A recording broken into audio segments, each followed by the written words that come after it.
Otras preguntas. El dolor está empeorando, es cada vez más frecuente. ¿Debo preocuparme?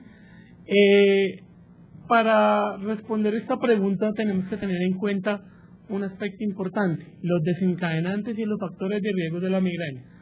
Si estamos sometidos y acá de una vez vamos a responder la segunda pregunta de esta diapositiva, de cuáles son los factores desencadenantes de la migraña.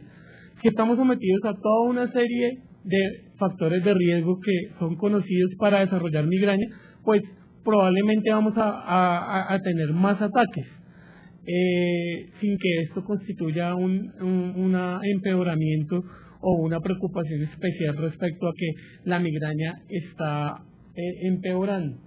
Los factores desencadenantes más importantes, como lo mencionaba el doctor, son los cambios de temperatura, los cambios de presión barométrica, algunos alimentos con una susceptibilidad específica, y en esto voy a recalcar en el sentido de que muchas personas le dicen no tome Coca-Cola o no tome café porque le va a dar migraña. Eso no es cierto, porque realmente cada persona tiene una susceptibilidad individual a cada alimento. Entonces, normalmente las personas con migraña saben cuáles son las cosas que le hacen doler la cabeza, entonces hay que identificarlos y pues evitarlos, pero realmente varía de persona a persona. La depresión y la ansiedad, que es como un continuo, también influyen mucho para desencadenar la migraña, la deprivación de sueño, y también en las mujeres la aparición del periodo menstrual puede ser un desencadenante importantísimo en cuanto a la migraña. Entonces, esta es otra pregunta. En una semana, 2 factores distintos me dieron migraña. ¿Esto es normal? Si de pronto en una semana me da un dolor de cabeza, porque siempre me da dolor de cabeza tomar Coca-Cola y me tomé una Coca-Cola, y de pronto no dormí bien otro día y me volvió a dar el mismo ataque migrañoso, pues serían 2 factores individuales que generaron el dolor de cabeza. Como ya habíamos experimentado un dolor de cabeza en algún punto de la semana, ya las neuronas de alguna manera quedan sensibilizadas y mucho más susceptibles a desarrollar dolores de cabeza con otros factores que normalmente no son tan importantes.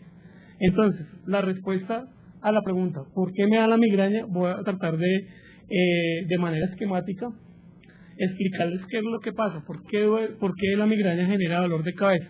Las neuronas en el cerebro se comunican por una sustancia que se llama neurotransmisor, y hay un neurotransmisor importantísimo implicado en la migraña, que es la serotonina. La serotonina tiene la siguiente función: cuando tenemos una buena regulación de la serotonina, tenemos inhibición del dolor en los centros del cerebro y del tallo cerebral, por un lado. Tenemos inhibición de los centros de la náusea, porque muchas veces, y esto no lo había tratado muy bien, durante un ataque de migraña nos puede dar náusea o vómito. Esta náusea y vómito está precisamente explicada porque los centros que controlan la motilidad del estómago están precisamente en el tallo cerebral y también están controlados por la serotonina. Entonces, tanto el dolor de cabeza como el aspecto de la náusea y del vómito están totalmente relacionados con este neurotransmisor. Por eso es tan importante, y normalmente los tratamientos que van encaminados a tratar la migraña están como centrados en la serotonina. Cuando tenemos la serotonina bien, no tenemos por qué desarrollar migrañas tan fácil. Si nos da un ataque de migraña, los sistemas que controlan la serotonina quedan ya de alguna manera sensibles y pues nos pueden generar mucho más dolores. Los otros aspectos que controla la serotonina es la activación del nervio trigémino. El nervio trigémino es como el que da la sensibilidad de la parte de la cabeza. Entonces este nervio, cuando se altera, pues también produce algún tipo de migraña, y como les había explicado anteriormente o les había mencionado anteriormente, los vasos sanguíneos, la apertura y el cierre de los vasos sanguíneos que generan el dolor pulsátil también están controlados por la serotonina. Entonces, más o menos, a grosso modo, esto es lo que pasa en el cerebro cuando nos da migraña. Quería finalmente recomendarles este libro.